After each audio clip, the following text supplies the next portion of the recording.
Mm-hmm. Mm-hmm. Mm-hmm. Mm-hmm. Good morning, evening, friend. I'm a friendly announcer. I got some serious news to pass on to everybody. All right, that's enough. That's enough. How y'all doing? How you doing? How you doing? It has been a minute, but I am so glad to be able to do a video. Um, of course, it is the um, what is it? The 12th. I mean, the 4th of December. And the first thing I want to say is the 4th of December, and I haven't made a video about the really way we showed out in terms of people of color, that are just tired of the way the system is going and decided to participate in the Black Friday. But as black people, it showed us what kind of economic force that we really can have if we decide to take this serious, meaning we continue this, to begin to take back our dollars. Because my whole mantra has always been, if we decide to hit America right where the God is, which is the money, we will begin to see some results. Now, whether that come in everybody bum rushing the insurance companies to take out policies on these young black men that are being murdered, slaughtered, pretty soon the insurance companies are going to be like, look, we can't pay out all this. Plus, they suing the cities. We can get ourselves up out of this, but it's going to take a strategy. And I'm glad that we showed up and showed out on Black Friday. So, first of all, let me just say that. And I'd be remiss if I didn't. But, other than that, there were some things that really bothered me about, because I try to stay into, I do believe that once we begin to heal ourselves and our families, it's going to make a difference in our outer world. That's something I just gotta believe, and I feel it. So I saw something that really bothered me, and I said I'm gonna share it with y'all, and y'all can just tell me what you think about it. My nephew was putting up backsplash. As you can see, there's a backsplash going on, and he had to stop because he has a person that she is so insecure of their relationship that anytime he leaves and she's not aware of where he's going, what he's doing, she freaks out. And I guess obviously I didn't know this is how they conducted their relationship, but I'm not too surprised because I had to really go back, and I've been doing the work, so bear with me.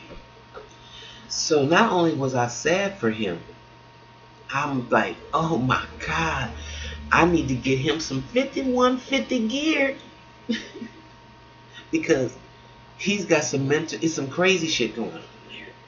And of course he's in love, so how do you tell him that? Dude, this is not healthy. This is not a healthy relationship. Sounds like this person has got some kind of high conflict a personality. She's a high conflict personality person, and I just began to ask him certain things before he left, while he was getting ready. He's like, "Why are you asking me all this? How you know about all this?" He thought that maybe somebody had told me, because I started to ask him about certain characteristics, like, you know, um, I said, as he was getting done, I said, how in your relationship, I said, do you always leave every time? She called no matter what you're in the middle of. Oh no, Auntie, I'll be back. I just gotta go right now because she's she's freaking out because, she's just like that sometimes. Okay. And I'm saying to myself, she's this person on the phone. I can hear them. They're raging. They're out of control. Why you can't tell me you going nowhere? I know you over somebody's house. And he's trying to keep the conversation down because he had it on speakerphone. That's what it was. And so he shut it down real quick and began to listen, that way. And the sad part about it is he doesn't understand that this person is real high conflict. This is not a normal behavior. But I begin to think that most of us in our families, there's a very small percentage of us that grown up in a home that is not that is not dysfunctional. Now, to the degrees that is dysfunctional is another story. But I had to start going in my own life, knowing that I had been set up to take abuse, actually, unknowingly or unknowingly, from my parents, who usually minimized what I thought to some degree, and all of us, So, and then we began to act out again on one another. And what I saw, since I know that this is my sibling's child, is as I said, I saw the narcissism in him I saw the codependency in him, because how is he setting himself up for this kind of behavior? So what I did is as he was getting ready and telling me, well, I'll be back, I want to make sure I get her straight because he needs the money, okay, and that's why he's doing a job. He needs the money. They got a little baby, and but how can he work with this kind of stuff? He told me that she's always jealous, and every time that he does something, she needs to either be right there or she goes into a rage. Had even sometimes threatened to commit suicide if he didn't tell her where he was at that particular moment. I'm listening because I didn't put myself in a judgment. I was trying to make sure I was open and not judgmental, because of course it was hurting me to listen to my loved one go through this. Mind you, we got to remember, after everything he said was okay, he began to open up and talk about some of the things that he was dealing with this individual. That she was very jealous, always accusing him of sleeping with other people, and that because he didn't tell her that he was coming over here, she probably would have wanted to come, and he didn't really want to be bothered with that. So I said, well, how long have you been with her, honey? He says 2 years.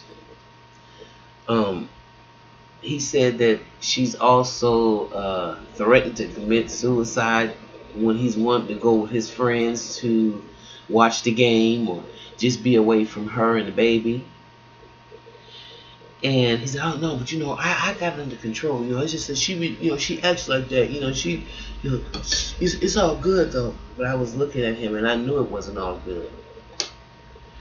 So he's going to come back and finish this, of course, and hopefully we'll get a chance to talk a little further. But what it made me do is it made me think of what we are accepting in our relationships with people. And somehow, once we understand that the way we are wired is probably the coding, the DNA that we're going out here with and picking up individuals is on a level more than we can even see. If you have been brought up in an environment where people disrespected each other, and it's okay to stop you from doing what you're doing because you're minimizing what I want you to do is more important, and you've accepted that as part of your mantra, and it's part of your programming, then anybody can do what she did to him, and or to my nephew. Anybody can do that to you or I, and we will make excuses and find it acceptable because we think it's normal behavior. But it's not. It's not normal behavior for somebody to be so damn insecure or so controlling that they want to counter, um, you know, just watch every move that you're making. That's nothing healthy about that. There's no love in that. Um, and it's um it's it's more of what you call an emotional abuse. So hopefully, when my nephew comes back, we'll be able to talk a little bit more about this because I want to talk in him. I got to get to the point where I know he's being gaslighted because he's being manipulated. I know that there's things that he's probably very empathetic because as a family member of mine, I would think that he is. But that empathy is going to have him put in a position again where he's codependent and giving a concern more about somebody else's behavior and attitude than he is his own, worried more about her feelings than he is. And hopefully we'll be able to pick this conversation back up and talk about it again without me being overbearing, judgmental, and because I don't want to turn him away. But what I do know is this sounds like a borderline personality disorder relationship, and he sounds like he's very codependent on his part or with his partner. And they have a baby involved, and I know he's very, very family orientated, and so it's going to be a very, very the enmeshment is like this, and I'm just hoping that I can use the right words and that the ancestors and the gods give me the right uh, message to say to him to get the focus back on his life and pray that he can be more open with me to even allow me into what he's going through, that I may offer um, a bit of advice that he can start on the road to recovery, because it doesn't if he's experienced 2 years of this type of behavior, can be the most draining experience he's can ever, and he's too young for that. So I like for y'all to give me your prayers and give me your comments and tell me what y'all think about it. I hope I explained it clearly enough. So do a favor, make a comment and subscribe. Thanks for listening, you guys, and I'll talk to you soon. Bye bye.